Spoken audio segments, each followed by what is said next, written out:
Ronan bingung menjawab. Lalu Naviros berubah pertanyaannya. Apa Ronan melihat gerakan cepatnya barusan? Ronan menjawab, dia melihat Naviros menyabetkan pedang 3 kali. Dan disauti tepat sekali, persis yang dilakukan Ronan sebelumnya. Bahkan di sabetan pedang terakhir, Ronan melambatkan gerakannya agar para profesor bisa melihatnya. Naviros kesal karena merasa diremehkan. Sedangkan yang sebenarnya, Ronan melambat karena takut pedangnya tidak bisa menandingi kecepatan tangannya dan rusak. Tapi Profesor Naviros menyarungkan pedangnya dan bilang pasti akan melatih Ronan. Setelahnya kembali duduk. Sedangkan kepala sekolah bertanya apa tujuan Ronan belajar di akademi pilihan. Dan pemuda itu menjawab dia ingin belajar agar tidak menyesal di masa depan. Rafakatir bengong mendengarnya, lalu mempersilahkan Ronan keluar ruangan.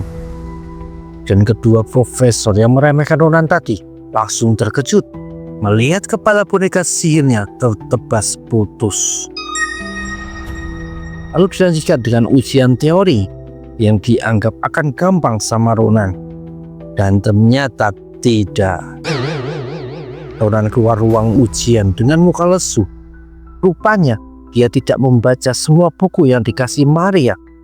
Ronan cuma fokus pada satu buku yang disukainya. Lalu tahu-tahu keluar papan ajaib yang bertuliskan nama-nama peserta yang diterima. Asel masuk departemen sihir. Dari hasil praktek urutan 12 dan teori urutan pertama. Maria masuk departemen seni bela diri. Dari hasil praktek urutan 9 dan teori juga urutan 9. Keduanya berpelukan dan bersorak gembira. Sedangkan Ronan murung karena tidak menemukan namanya di situ. Tahu-tahu turun tembakan api dari langit dan meledak di tanah. Maria menjelaskan kalau itu pengumuman terakhir. Biasanya untuk peserta kehormatan. Bisa dari departemen apa saja. Lalu dari api itu muncul burung phoenix merah yang malah menembakkan peluru api ke arah Ronan. Tapi meledak sebelum mengenai pemuda itu. Dan muncul tulisan kehormatan di departemen seni bela diri Ronan. Dari hasil ujian praktek urutan 1 dan ujian teori urutan 5712. Maria dan Asel melompat memeluk Ronan dan berteriak tidak percaya jadi murid kehormatan. Meski ujian teorinya peringkat 5712. Tapi sedetik kemudian Ronan ingat sesuatu. Kalau dia peringkat 1, berarti ada orang lain yang kalah darinya. Yang sangat diketahui oleh Ronan. Kalau orang itu punya harga diri tinggi dan tidak akan tinggal diam. Dan muncullah satu pemuda seumuran Ronan. Si malaikat pedang Sullivan yang disebut ahli pedang jenius sekerajaan. Banyak orang juga kaget melihat kehadiran Sullivan. Ronan sendiri lebih kewaspada karena dari kehidupan lamanya dia tahu bagaimana sifat orang ini yang tidak bisa menerima kalau ada orang lain lebih baik dari dirinya dalam hal berpedang.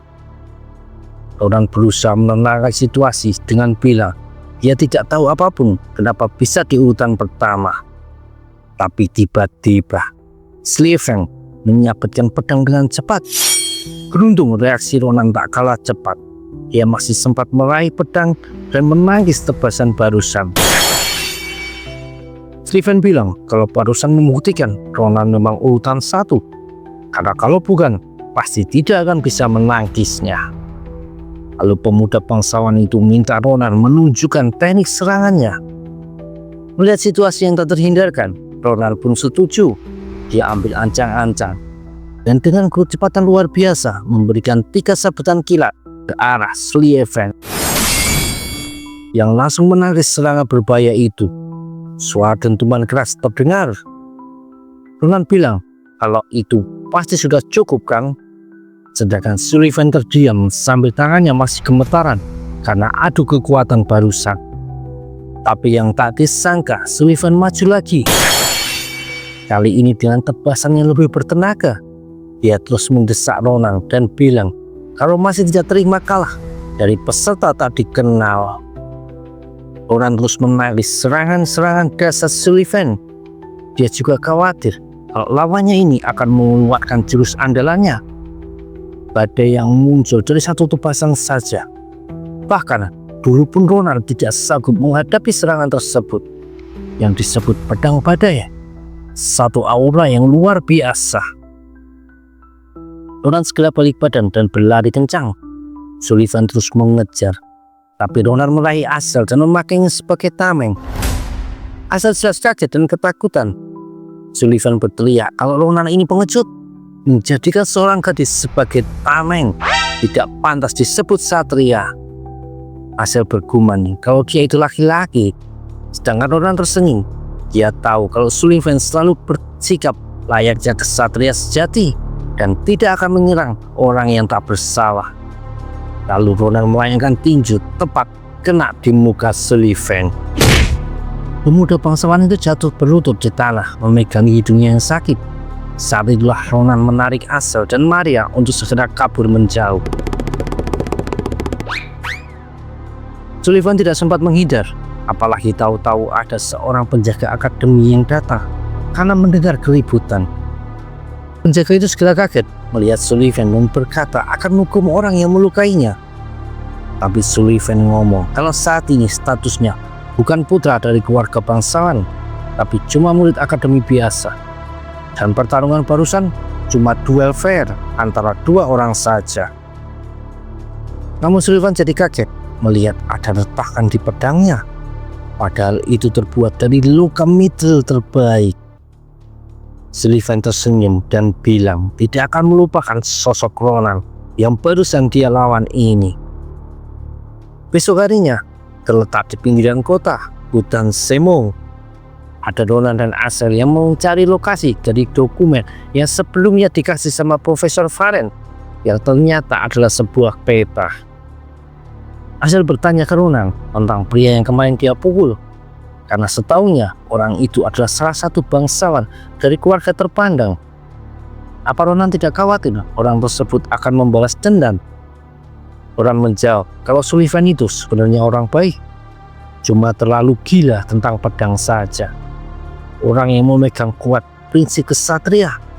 Dia adalah bangsawan terbaik yang melindungi orang lemah.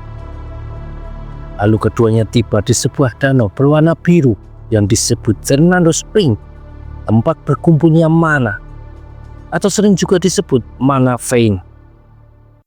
Biasanya mana tersebar di semua tempat, tapi kadangkala sebuah kejadian tak biasa di mana semua mana itu bisa terkumpul di satu titik dan membentuk mana vein. Lingkungan sekitar juga terpengaruh karena keberadaan mana vein ini. Dikatakan sebuah batu biasa yang menyerap mana dari tempat ini akan jadi batu mana berkualitas tinggi, dan rumput biasa akan jadi tanaman herbal ajaib. Asel berkata baru kali ini melihat mana vein. Dia merasa cuma berada di situ saja akan membuatnya bisa melakukan sihir lebih kuat dari yang dia biasa lakukan. Begitupun telur yang dibawa Ronan saat ini sedang menyerap mana dengan kecepatan luar biasa. Lalu Asel menyadari sesuatu. Setelah Profesor Varen pernah bilang, karena efek mana vein, jadi seharusnya di sekitar tempat ini banyak binatang fantasi yang berkeliaran dan bahkan membuat sarang. Tapi kenapa mereka tidak melihat atau mendengar suara binatang satupun? Ronan baru menyadari keteledorannya. Dia bilang agar Asel waspada karena ada bau darah tak jauh dari tempat mereka berada saat ini.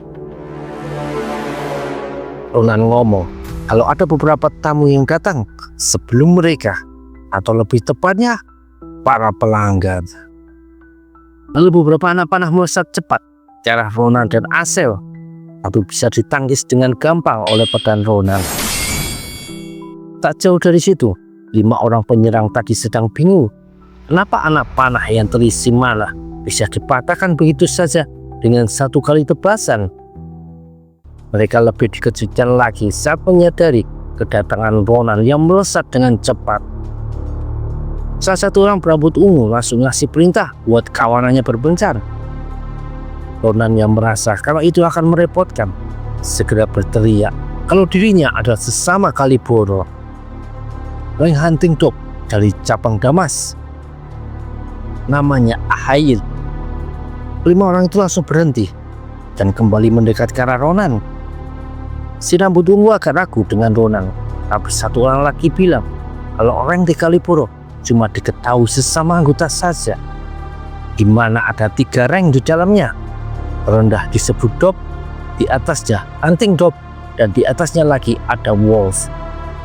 Tapi si rambut ungu tetap mencurigai Ronan karena tidak ada pemberitahuan tentang anggota Kaliboro lain yang akan datang ke tempat ini. Saat itulah muncul pemimpin kelompok mereka, pria besar berkepala pelontos dengan beberapa luka, namanya Beum, rank wolf dari cabang Demire. Beum bertanya apa yang dilakukan orang dari cabang Damas di sini, karena hutan ini wilayahnya Demire. Ronan nyengir dan ngomong kalau dia memang berbohong. Kemudian dengan satu gerakan cepat, 4 orang dihabisi dalam satu tebasan. Berikutnya si Beum yang juga tak sempat bereaksi, kepalanya langsung terpisah dari badan.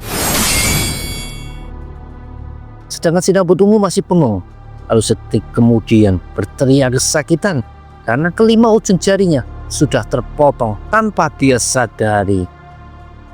Ronan mendekatinya dan ngomong tidak perlu histeris. Dia melemparkan peta yang dikasih sama Profesor Faren dan menyuruh si rambut ungu menggambar peta lokasi di mana para cabang Kaliboro berada. Orang Kaliboro itu terlihat keberatan. Lalu Ronan mengangkat pedangnya dan ngomong kalau begitu artinya si rambut ungu ini tidak ada gunanya dibiarkan hidup. Segera saja orang itu langsung bilang bersedia, tapi berkata kalau tidak membawa tinta. Ronan menyuruhnya memakai darah yang mengalir dari jari-jari tangannya. Setelah selesai, Ronan memuji kalau si rambut ungu punya bakat menggambar. Kemudian orang itu nanya apa dia sudah bisa pergi, dan dijawab tentu tidak, sambil sebuah tebasan membelahnya dari atas kepala sampai ujung kaki.